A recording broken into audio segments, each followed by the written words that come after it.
একই দিনে জাতীয় নির্বাচন ও গণভোট ঘোষণায় জাতি হতাশ হয়েছে বলে মন্তব্য করেছেন ইসলামী আন্দোলন বাংলাদেশের আমির চরমোনাই পীর মুফতি সৈয়দ মোহাম্মদ রেজাউল করিম।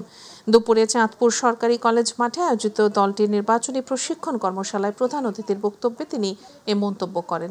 বলেন, প্রধান উপদেষ্টার ভাষণটি পর্যালোচনা করে দেখে পরবর্তী কর্মসূচি দেওয়া হবে। তিনি বলেন, বর্তমান সংবিধান অনুযায়ী জাতীয় নির্বাচন হওয়ার কথা 2029 সালে, কিন্তু সেখানে মাঝখানে 2026 সালে নির্বাচন কিসের? এই জুলাই সনদের আইনের ভিত্তিতে তৈরির মাধ্যমে হবে, কিন্তু সেটিকে গুরুত্ব দেওয়া হয়নি। ওই নির্বাচনের ব্যাপারেই তাদের তৎপরতা এবং তাদের আগ্রহটা এবং এটা নিয়েই তাদের ব্যাপারটা আমরা গুরুত্ব দেখেছি, কিন্তু মৌলিক সংস্কার এবং দৃশ্যমান বিচারের ব্যাপারটা অত গুরুত্ব আমরা দেখি নাই। জুলাই সনদের ভিত্তিতে আগে তৈরি হবে, এরপর জাতীয় নির্বাচন হবে। যেহেতু সরকার এখানে যেদিন নির্বাচন সেদিন গণভোটের কথা বলেছে, এটা জাতি হতাশ হয়েছে, এ হলো বাস্তব কথা।